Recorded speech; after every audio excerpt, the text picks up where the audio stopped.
Hey folks, Bill here, just Bill today.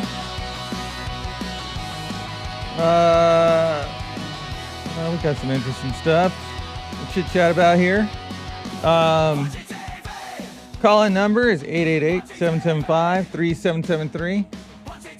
888-775-3773. You can also buymeacoffee.com.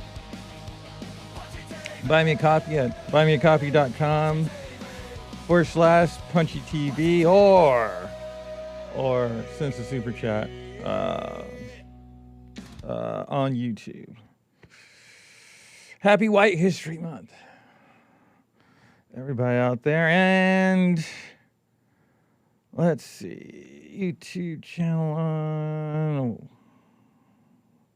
Well, let's just get to it. There have been a lot of, well, it's not just this guy. There's a lot of Elon haters or SpaceX haters. I guess it's really Elon haters as of late. I'm just gonna play some stuff from this particular one.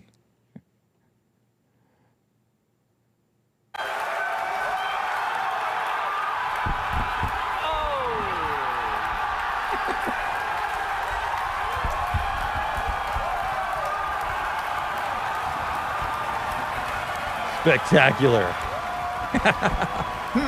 If only there were a way that SpaceX could sum up its own valuation in just one sentence. We have a history of net losses and may not make a profit in the future. And all the Musk fanboys be like, it's $500, you have no choice of carrier, the battery can't hold a charge, and the reception isn't very— Shut up and take my money!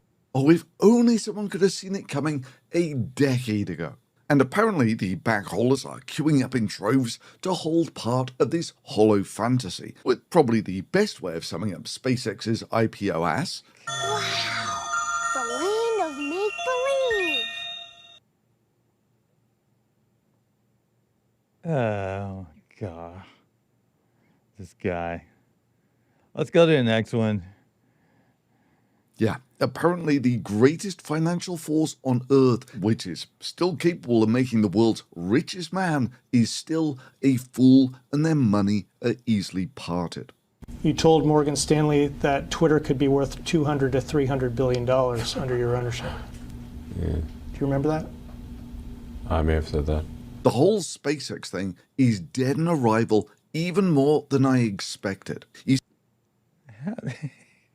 Well, it's not dead on arrival. They actually made that. It actually made that money and more. So this has got to be pre-IPO. But what? The whole thing hinges on Starship. Without Starship, there is nothing. And Starship is a critical piece of the puzzle because in order to scale compute and scale power, you have to go to space, which means that you need massive payload to space. And Starship will enable that.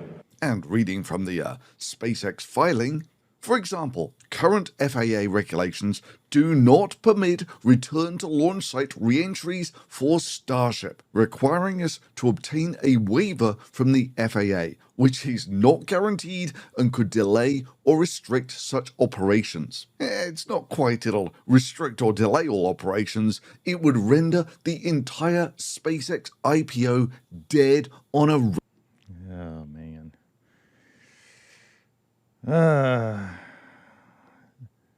Idle.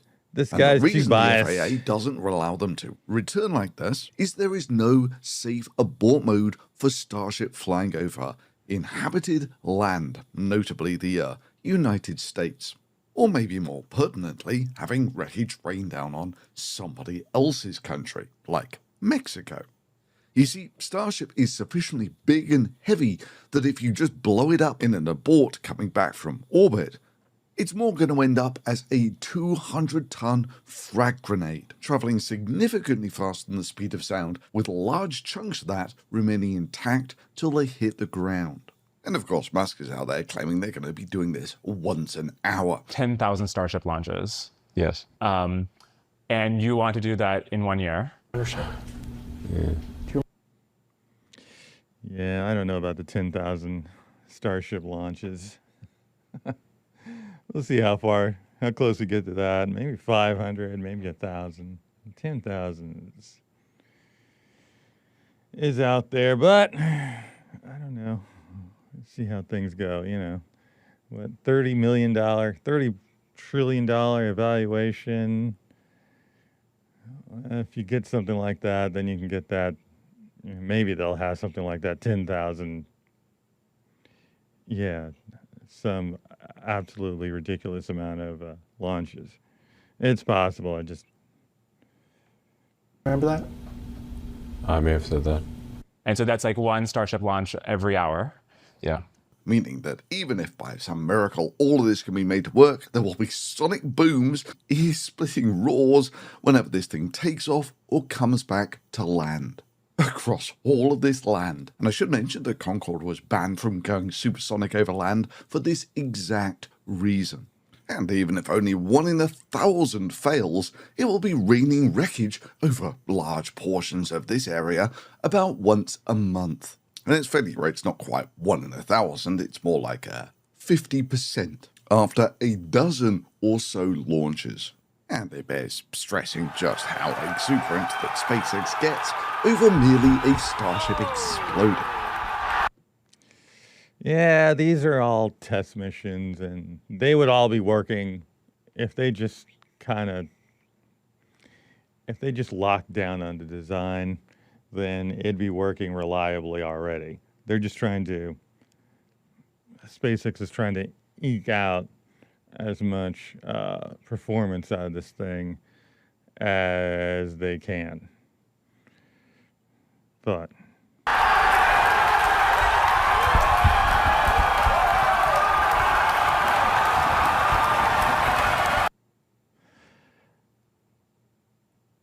I think I've had enough of that guy. Okay, all right. All right, producer. We'll go for this one more.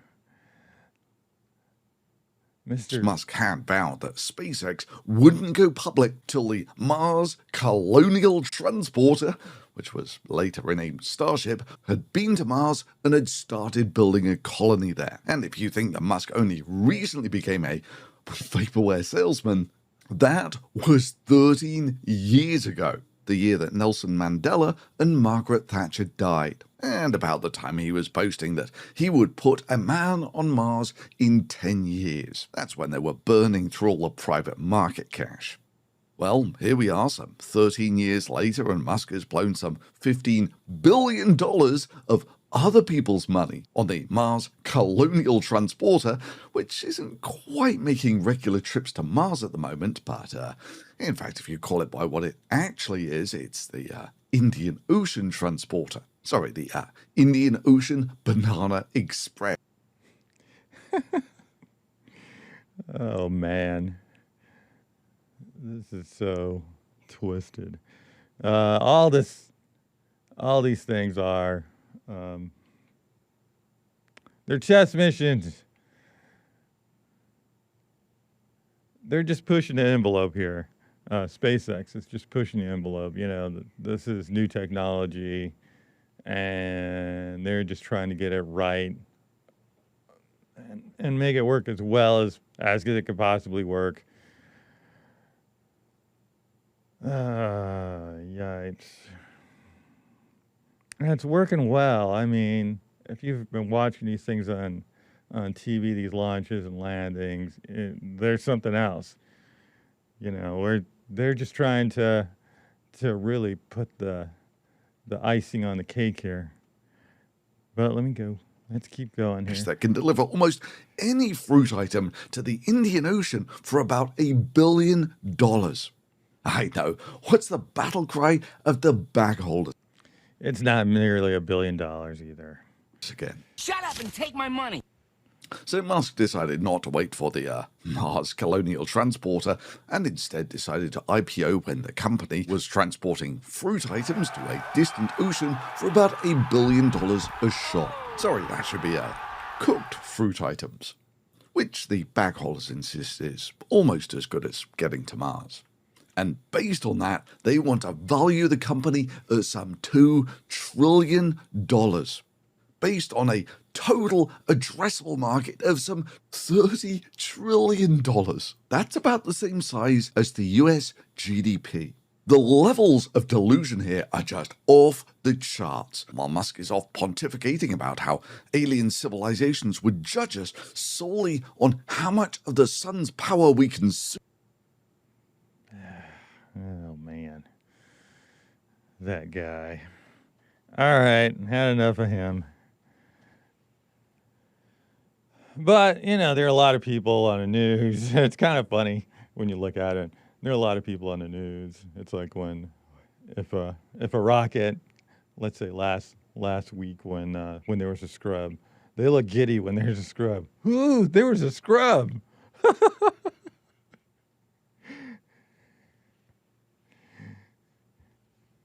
If the rocket takes off and everything goes well, they look a little down and pissed off. They look upset. It's like it didn't go right. It didn't go right for them. And you know, this is out of the news, and I guess you see a lot of that for Tesla also. That's kind of funny. Oh, whatever. Maybe we could have got some more of them. Get a whole collage of them together. All right. Next. California this is from KTLA. California grocery prices could spike as non-recyclable packaging fees go into effect. Yeah. And despite the easing of wholesale inflation, you say there's another reason grocery prices in California could soon surge? This due to a new state law. So I know a lot of people feel that they get beat up when they go to the grocery store, and rightly so. Prices for many products are high. Well, it's probably going to get a lot worse. The Plastic Pollution Prevention and Packaging Producer Responsibility Act, which is arguably the most alliterative legislation I have seen in a long time, takes effect next month.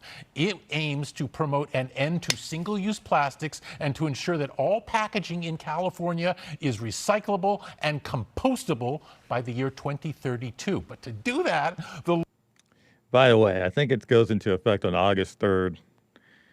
Law imposes fees on non-recyclable packaging. And these fees mean that the typical household statewide will pay on an estimated basis an extra $66 to $190 a year. And that's going to be a hit for many people, make no mistake about it. But the goal is to try to reduce the flood of waste heading into landfills. So there's a good cause here. For businesses, this is just one more thing that makes operating in California a challenge. Yeah, so not only that, you know, a lot of these companies, they have packaging, and their packaging is for everybody in the whole country. So unless they go and make separate packaging for California, then, you know, there's a good chance that won't be worth it. So they'll end up just bringing the price up for all their packaging across the United States. I mean, it'll just cost them more to do the packaging.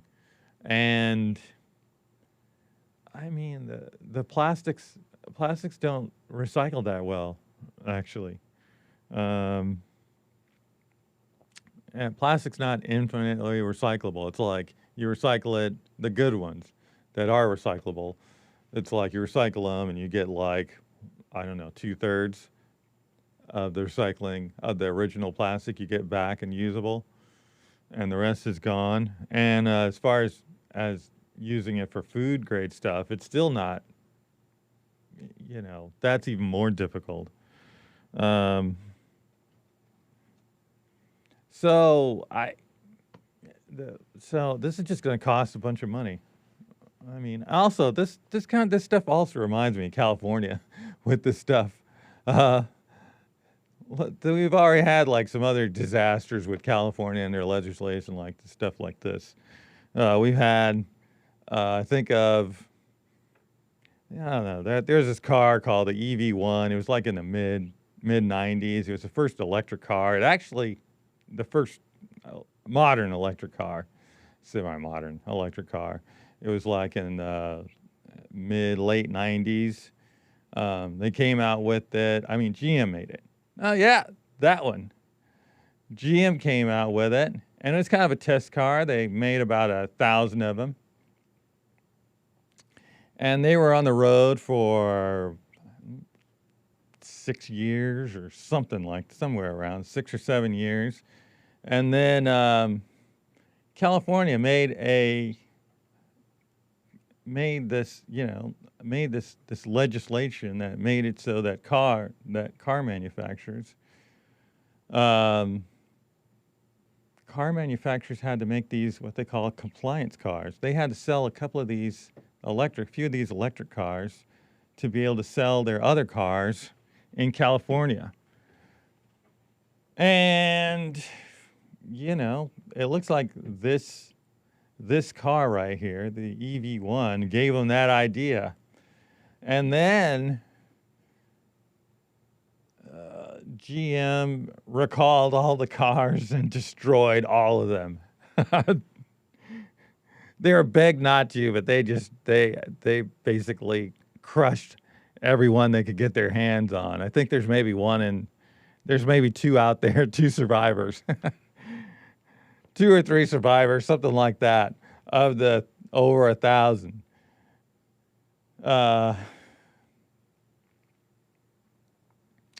And I really,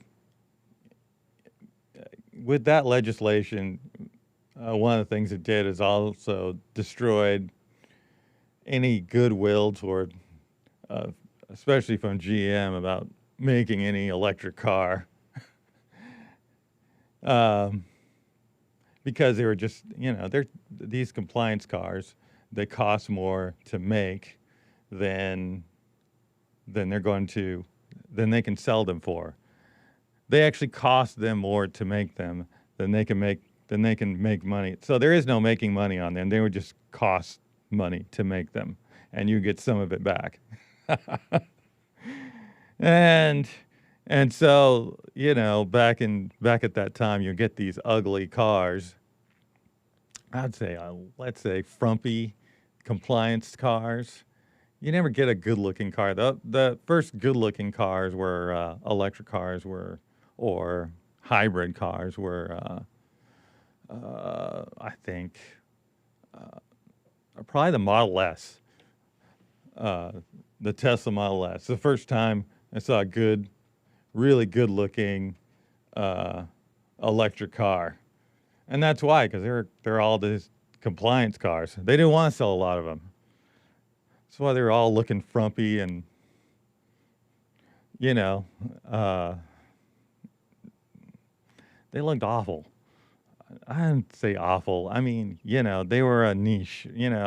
Very few people would think that looked good.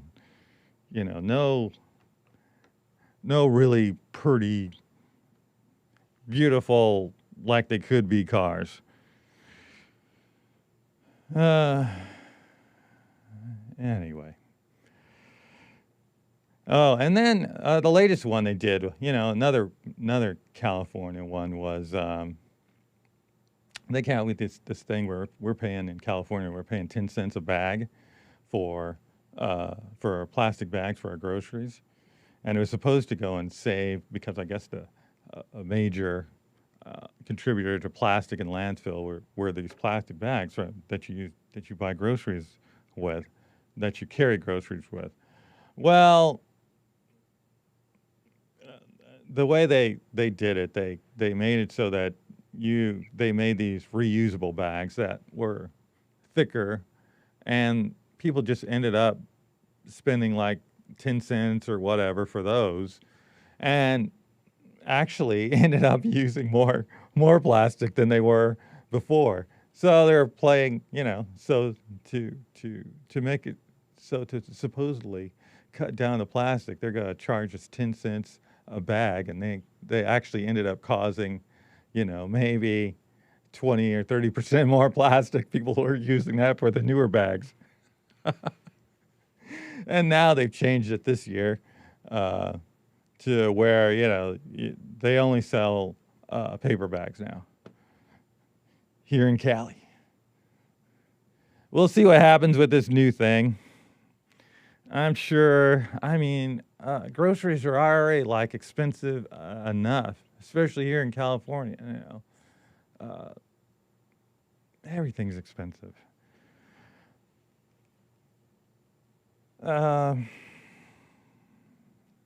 But we'll see how it turns out. I mean, the plastics that they're using are, plastics is not infinitely recyclable. It's like glass. Glass is infinitely recyclable. Maybe something else. Maybe they'll be able to get the industries to consolidate and use fewer plastics for food, rather than using a whole bunch of things. Because if the plastic stays more kind of around being the exact same kind of plastic, that's better than it being mixed up with different types of plastic. It kind of makes it worse quality, for lack of a better I'm just simplifying. But that, or let's see, what else? There are other things too, but nothing that's gonna, it's either too expensive or, they could, I don't know, glass. Yeah, glass and infinitely recyclable glass, iron, steel, titanium. Ooh, titanium. That won't be happening. It's way too expensive. But it's, titanium's, it doesn't poison you. But you know what? There might be some answers to this trash, plastic trash problem in the coming years, because of, we have, if it happens, we're going to have robots going and doing a lot of stuff. And the robots look like they may be coming around they'll be fast enough and have what it takes to go and sort these kind of things and clean them and do something with them. Maybe. We'll have to see. But at the moment, this stuff this new legislation is just going to cost a bunch of money. They're not going to fix nothing. Anyway, just my 2 cents. All right, let's move on. Oh no, what have I done?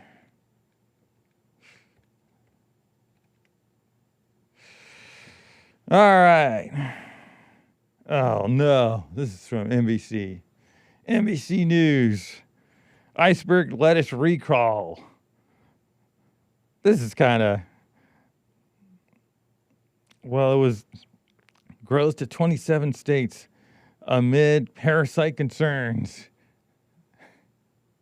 A major expansion in the recall of contaminated lettuce believed to be sickening thousands. Taylor Farms, one of the nation's leading producers of packaged salads, now recalling Iceberg lettuce in 27 states, saying the greens sourced from central Mexico may contain cyclospora, a parasite that causes severe stomach illness. The company saying in part, no other Taylor Fresh Foods products across the country are impacted. No Taylor Farms branded salad kits contain Iceberg lettuce. The FDA says cyclospora was detected in a sample of lettuce that was not part of the company's initial 5-state recall. Could this mean that the outbreak is more widespread than originally thought? Yeah, absolutely. Do we expect with this expanded recall that this will be the end of it? I don't necessarily think it's going to be the end of it with just one expansion. I think, we're still sort of learning how big this outbreak may be. Walmart is pulling some market-side bagged salads, saying they are working with their suppliers as the cyclospora investigation continue. And Taco Bell says they worked swiftly to voluntarily remove the product from restaurants and its supply chain nationwide. Alonzo Zaragoza is recovering after he says he ended up in the emergency room. I'm probably like at 80%, but you know, that's still better than a lot of people at right now. Meanwhile, in New York City, another growing health concern, Legionnaire's disease, a severe form of pneumonia spread through mist from building cooling towers. 2 people have died and more than 70 sickened. City officials now say the source of that outbreak has likely been eliminated. Priscilla Thompson, NBC News. We thank you for watching. And oh, that's interesting. Yeah, I hear that. Yeah, that virus comes from human. You know, it's like when they use human waste to create to fertilize the vegetables and stuff like that, and that's how that virus that is giving everybody the diarrhea. Oh, I heard that some people were like, they're spending like all day basically on the toilet. You know, how about, go to the bathroom 20 or 40 times. Do number 2 20 or 40 times a day, something like that, that kind of thing.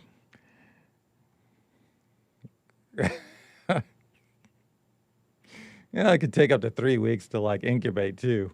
So there are probably a lot of people that are gonna get it that haven't gotten it yet. Yip-de-doo. Anyway. All right. All right. This next one we got from Fox News. Bacteria warnings issued as millions head to Los Angeles County beaches. A visit to the beach might come with a warning. Public health officials say bacteria levels are causing a health alert at some popular LA beaches. Could your favorite spot be on the list? We go live to Fox 11's Matthew Seedorf in Santa Monica. Matthew. Christine, big crowds out here trying to beat the heat today. Not everyone getting those warnings. As millions pack LA County beaches to escape the heat, signs are up along some of the coast warning of high bacteria levels associated with fecal contamination. I smelled something walking up, but when you're in California, I'm just ignoring it. This family from Buffalo visiting the Santa Monica Pier, now avoiding the water. Swimming wasn't in the plan for today. There are signs out here warning of high bacteria levels, but a lot of people aren't seeing them. What does that mean exactly? Like, it means you might be on the toilet for a while. Yeah, it's time to go. And it's a little cold when you first get in, but it's nice. Blake Severson had been swimming. That's foul. Until we showed him the warning. Oh, yeah, no, I'm not getting back in. That's disgusting. There's over 650,000 gastrointestinal diseases attributed to swimming in this water right here annually. That doesn't bother you. I don't know what will. Ashley Olson with the California Coastal Alliance regularly tests ocean water. You can smell it right now. you can smell it. Smells like poop. She says what ends up on our beaches can come from miles away. Fox 11 has previously reported on pollution concerns across the area, from the Boyle Heights warehouse fire, some kind of poison in that, to herbicides sprayed into waterways, and a hazmat cleanup from an encampment inside an LA City storm drain. Everything that's on our street, all the trash, all the poop, is going down our storm drains and directly untreated onto our beaches and into the ocean. So we need to be really conscientious. Bacteria warnings now posted at several popular LA County beaches, with large crowds expected this weekend. You would think that they have something to keep fight the bacteria. Just because a beach is open doesn't mean the water is safe. Definitely check before you go. We're live tonight in Santa Monica. Matthew Seedorf, Fox 11 News. Well, LA, everything's run awfully, and it's just another example of it. And yeah, everything gets messed up, man. Just more stuff, and it ends up affecting everything. It ends up affecting like everything where you who aren't part of it can't go have fun and do what you want to do because of it. And it's just more and more of that going on in LA. But yeah, whatever. Let's go on. All right, New York Post. Gym trans activists vying to replace Graham Plattner goes viral over absurd Senate debate answer. Ashley Webb, what qualifications do you have to serve in the U.S. Senate? Oh, I ran for office several times. Didn't win, but I did run. And then I'm a songwriter, and then I write my own books. And then I suppose my transparency, I wouldn't lie to the people, and I wouldn't deceive the people like we're being deceived right now. Like, we get lied to, smoke and mirrors, like what's going on with ICE, pretending like these victims did something wrong. Like, that's unacceptable. And I suppose the biggest thing is, like, I'm just an angry citizen now, and if I got elected, I'd be an angry senator, and I think that would probably be their worst nightmare.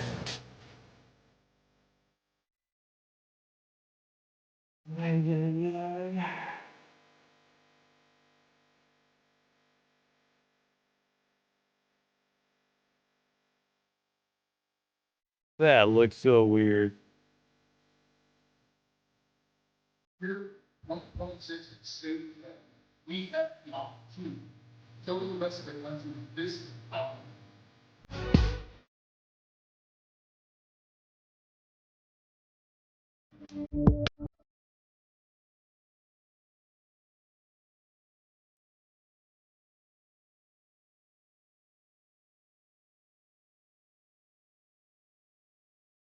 I think Collins did vote for a war powers resolution to limit what Trump could do in Venezuela in January, right? So forgive me. A week ago, I was on vacation on a river on the Kennebec, and I've been running for governor.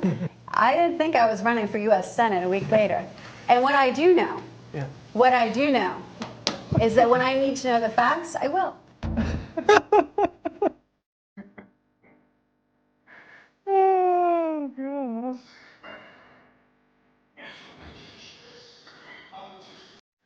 They really cornered this guy, apparently. He's gone.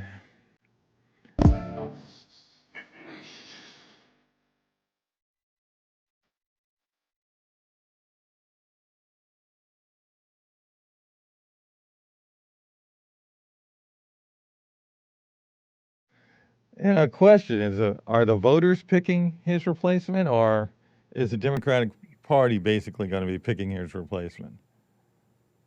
You know? No, you don't know. I mean, I wouldn't be surprised if the Democratic Party is picking his replacement, basically. It's their thing.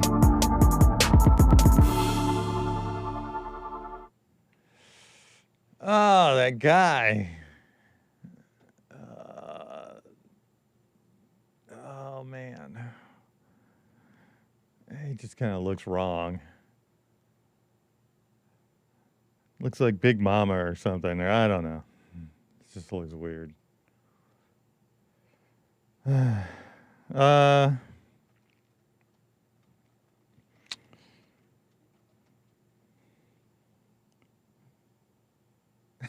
Big Mama ate up all the ribs.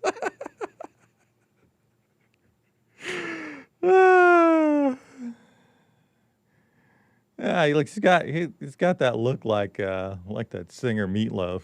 Looks like he's one of Meatloaf's relatives. That's what I thought with him when I first saw him. I thought it kind of looks like Meatloaf in a dress. It kind of looks wrong. Let's see. Yeah, what was he? He was running for Senate, right? Oh, imagine him in the Senate.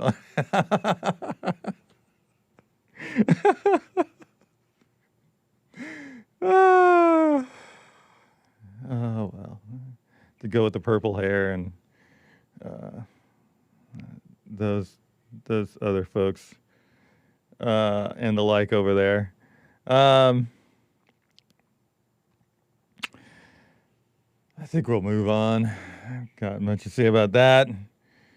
More than that.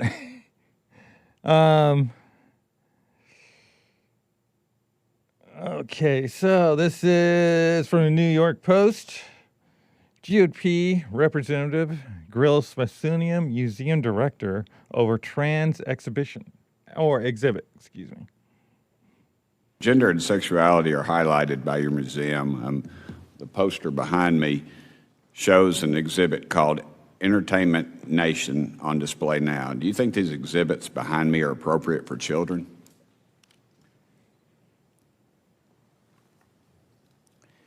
So I recognize some of the images from Entertainment Nation and from, I think, some other sources. But let me, I think, tell you what I think is most important. Well, ma'am, I mean, yes. You have pictures of bondage. You have some overtly sexual things up there. You have transgendered folks. I assume that's what they are. And some, I don't care who it is. I don't care who it is. It's still not a fan, I can tell you that. But in another exhibit, a 6-year-old girl asked why she doesn't have male genitalia. Do you really think that content is appropriate for children? I mean, do you think little girls have penises? I mean, let's get to the basics of this. Do you think that's appropriate? So, sir, I believe the exhibition and project you're referring to is Girlhood, It's Complicated, which was a temporary exhibit in our museum that closed, I believe, in 2020. Ma'am, I didn't ask you that. I asked you, do you think, is it appropriate? Yeah. So in that exhibit, sir, with permission of the author, we shared a 13-year-old's diary, which I believe is what you're discussing. And in that diary, they wrote about sleepovers and Latin class and math exams. Ma'am, do you think that's appropriate? I appreciate this. We're limited on time, ma'am. Do you think that's appropriate? Do you think that is appropriate for a child to see? Yes or no? I understand your question, sir, but no, you don't. You're not answering. You're just running on, ma'am, and I appreciate your hospitality, but the reality is you are not answering the questions. You are funded by taxpayers, and the taxpayers would like to know, is that appropriate? So, sir, Girlhood, It's Complicated was not designed for children. It had a label in the beginning of the exhibition that shared with parents about some of the topics that would be covered. And we do that with exhibitions that we think kind of need that help. So parents then can come and all right. Well, look thank at you, ma'am. objects. I understand you're not going to answer.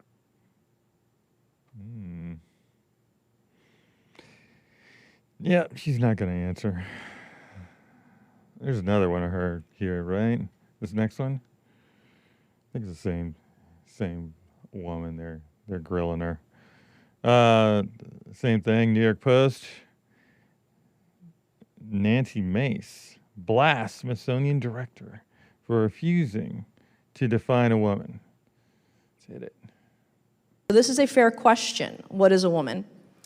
So at the museum, what is a woman? We strive to represent and not categorize all Americans. Okay, I have another question for you. There's a glossary at the museum that informs visitors that while American culture traditionally recognizes 2 genders, other countries recognize 3 or more. So enlighten me this morning. How many genders are there? Ma'am, which glossary? This is a display, and that has a glossary that says other countries recognize 3 or more genders. So I would like you to enlighten me today. You're the director of the American History Museum who's sexualized things in front of kids. I want to ask you, how many genders are there? So first of all, I'm happy to get How back many? to you about the glossary. How many genders are there? Sure. And what are they? I'm not sure which glossary you're speaking of. Of course, I know that you don't. You know exactly what this hearing was about today. One of your exhibits at the American History Museum says sometimes gender isn't revealed at birth. So when is gender revealed? So when was your gender revealed to you, Dr. Hartig? So I don't really think that's relevant to the It is relevant. conversation, You have a yeah. display at the American History Museum talking about gender isn't always revealed at birth. So when was your gender revealed? So since I am a PhD and I wasn't done yet, but I'll yield back, Mr. Chairman. Thank you. She's a LGBTQ or whatever believer. Yeah, and she wouldn't answer the question.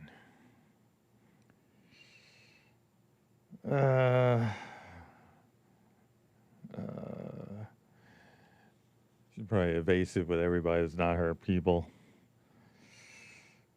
Well, she's probably elected, the director of the Smithsonian.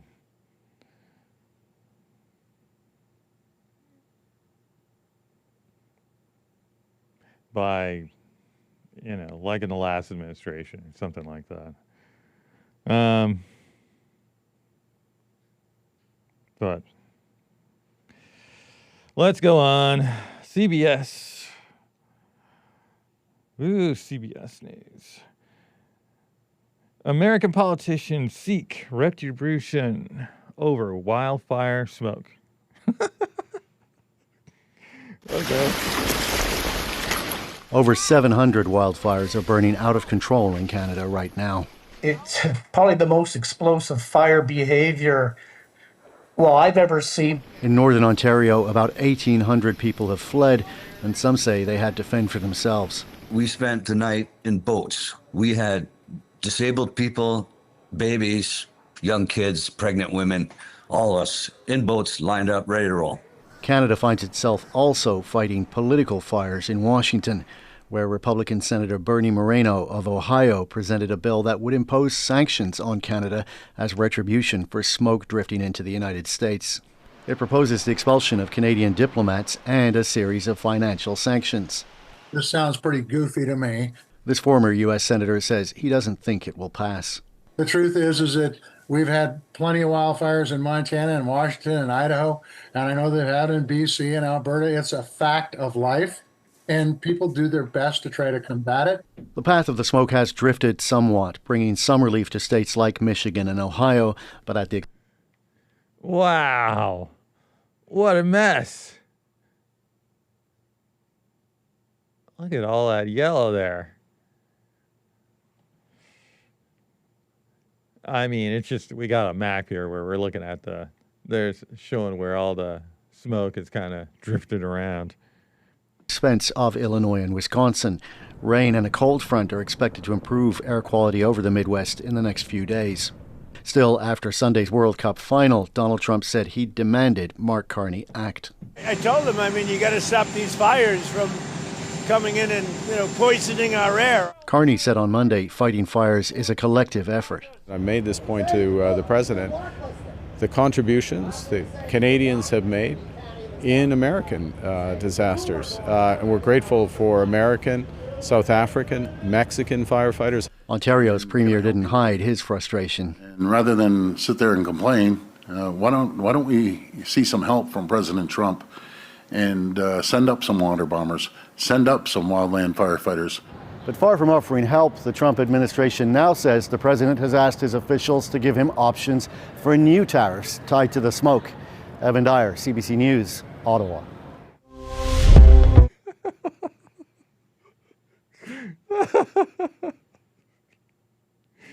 Oh, man. Oh.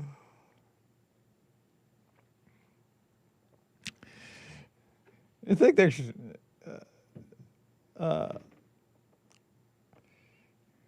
producer, you think they're serious? He said, yeah. Oh, man. Ooh. All right. I'm going to move on.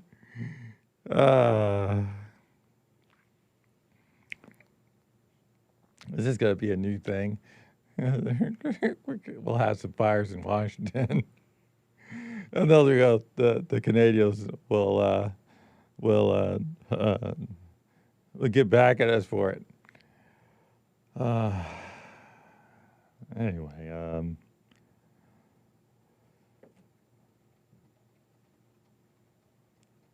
Nick. All right. All right. Next one from C-SPAN. C-SPAN. President Trump on Canada. They need us to survive.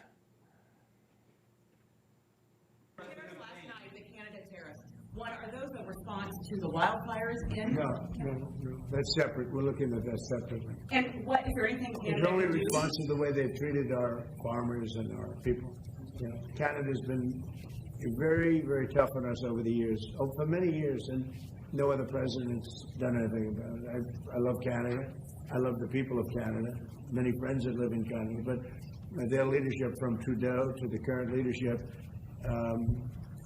I mean, in all fairness to them, they need us to survive. Without us, there's no way they can survive. So, but they've been very, very tough over a period of the last 50 years, actually.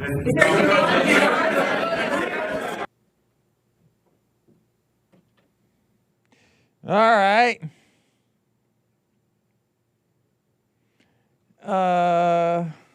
I mean, he's already said that before.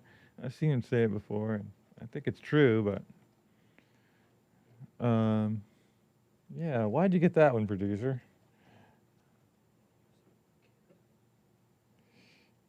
Make it, okay. He was talking Canada?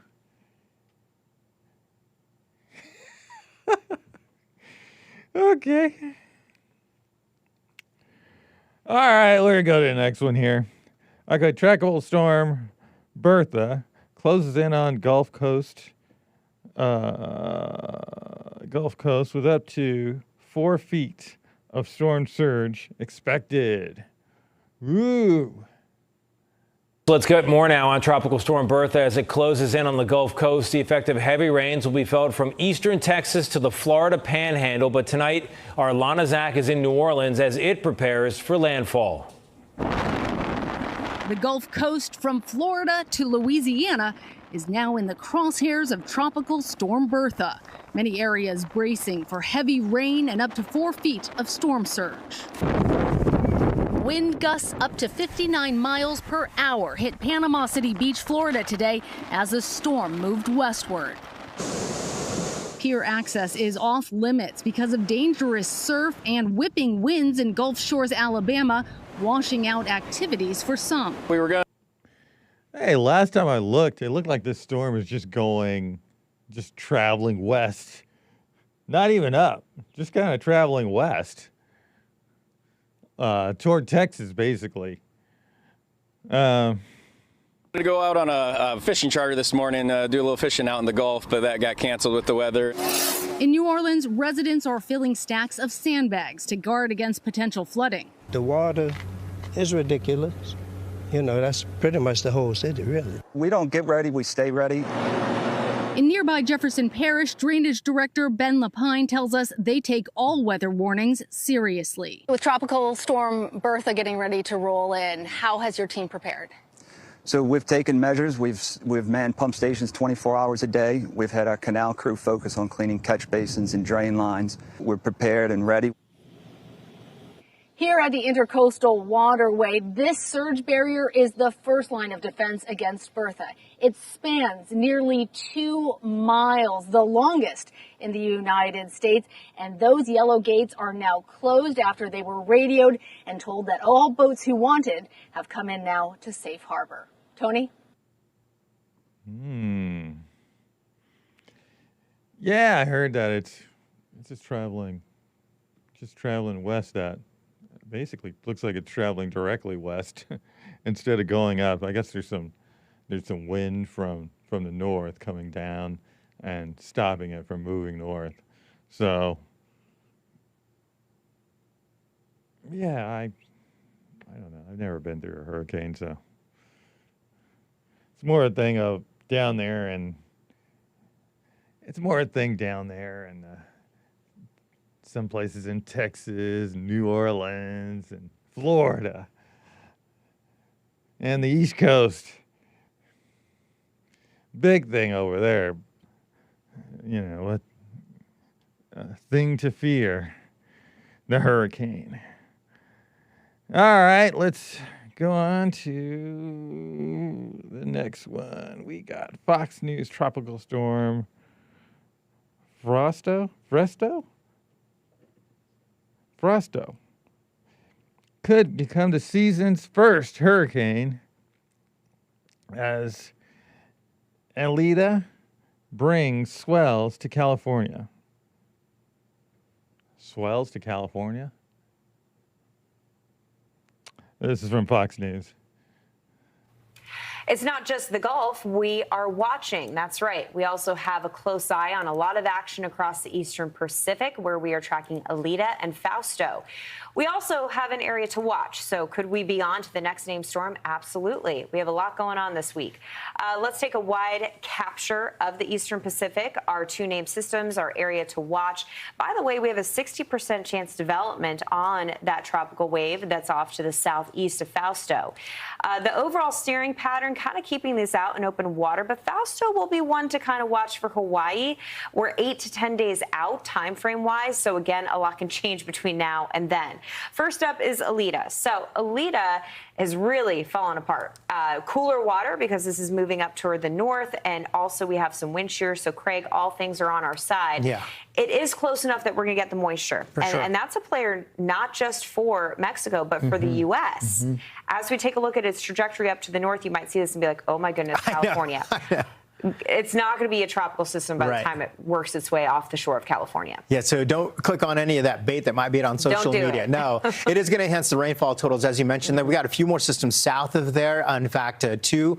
And we've also got Fausto, by the way, which is impressive. There's a look at Fausto just on its heels of Elita. And then there's another area behind this one. But Fausto likely going to go a little farther to the north and then to go west like Look this. at the winds. Wow. Fausto's probably going to become our first hurricane of the season. We have had a lot of names marked off the list in the East Pac, but we haven't had the strength with these systems. This is going to be moving into a favorable environment. So again, right now, winds looking like 105 at its peak intensity. And this is why we're saying we'll watch out for Hawaii. And again, it's way too early to tell. Yeah. It's not until the end of the month that it will be anywhere close to Hawaii. But you can see in the computer modeling why there is some concern. There's a huge spread, but there are computer models that take it closer to Hawaii. And because it's El Nino, water temperatures are warmer than they typically are. Currently around Hawaii, we have warmer temperatures than we usually have. We're usually rocking like 70s in the middle of the summer across the Hawaiian Islands, a little bit warmer than that, so that would help sustain some of the action. Lots of activity anticipated, so Genevieve would be the next name. Again, we have a 60% chance development on the heels of Fausto, so Genevieve will probably be marked off later this week. Genevieve.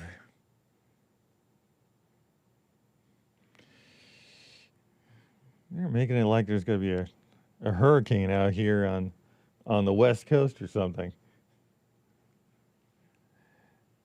I mean, we did. I mean, I think I remember once there was some kind of hurricane warning, like, I don't know, 30 years ago or something like that. It might have been more than that. Off the coast of Baja California. But that's it, you know. The water's too cold out here. On the circulation, you know, our water out here on the West Coast comes from up north. And not like on the East Coast. It comes from down from the equator, basically. And, you know, these waters circulate in big circles. But, you know, we have supposedly having looks like we're going to have an El Nino situation here. With warmer than usual waters down here on the west coast of Mexico in Baja California. So we'll see how this rolls this year, if it really causes an effect or not. But that's what's being forecast. And,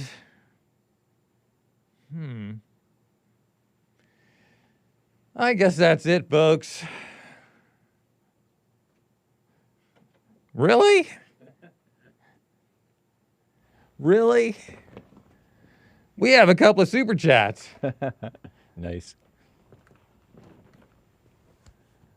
Happy White History Month, y'all. Happy White History Month. Over on YouTube. All right. Carver531 says DEI hurricane names are offensive. I know. I don't like the female hurricane name. I mean, I don't like the male hurricane names. See? It's like they said they changed it. Yep. I mean, come on. The female hurricane names are fitting. That's true. Shout out. Oh, man. All right. And Kevin Howe 0000 Hake's birthday money. Oh, nice. Happy birthday, Hake. Thank you. Belated happy birthday on Punchie TV. On Sweet. Punchie TV. Thank you, Kevin Howe, and thank you, Carver. All right. Thank you, folks. Yay.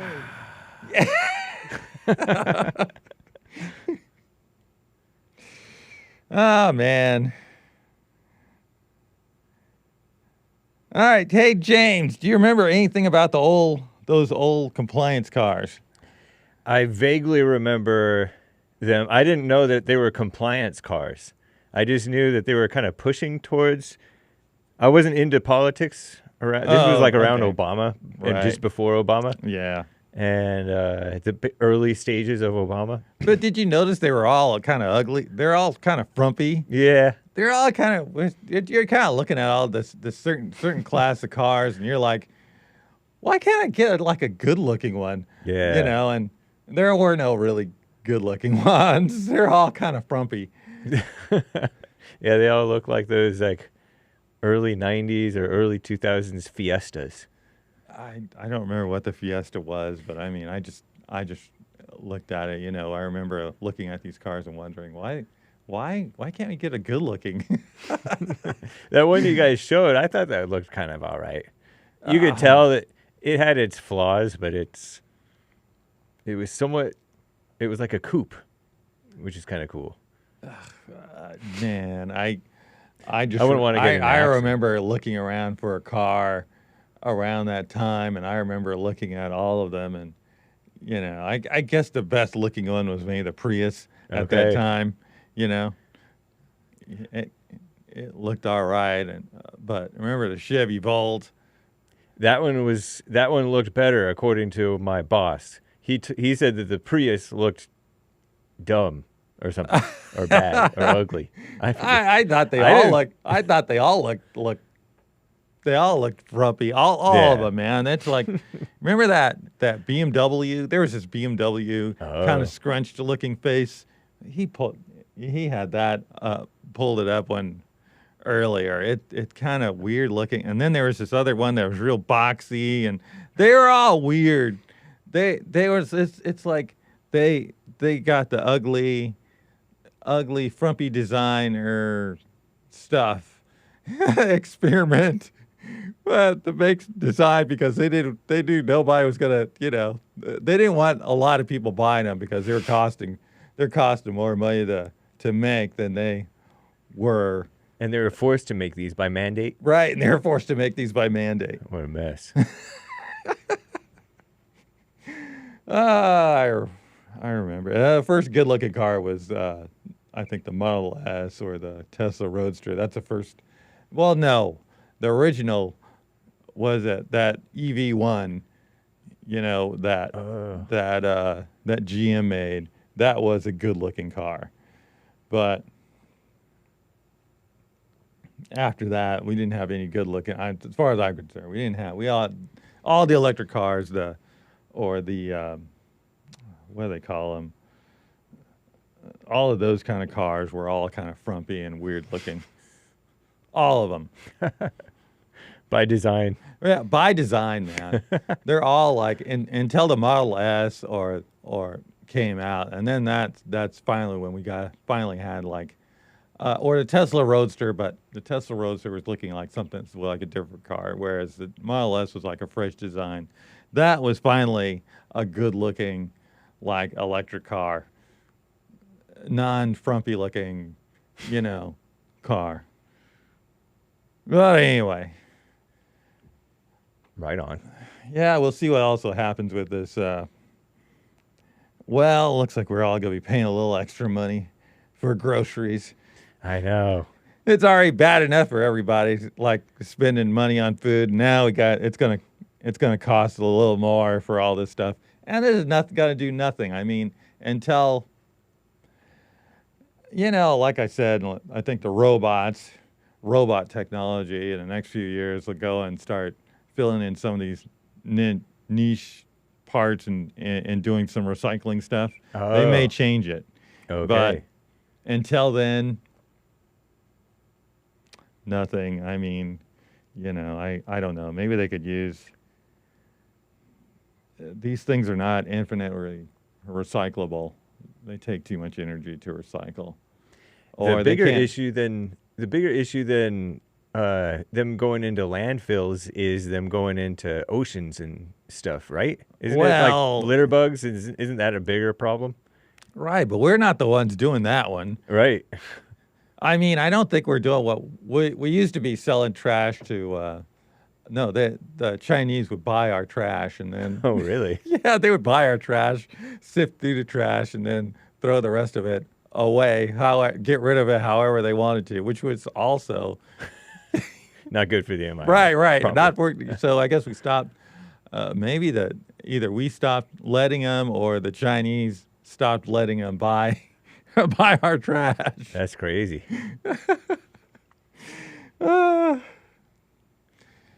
Anyway, I think that's it, folks. We'll see you all later.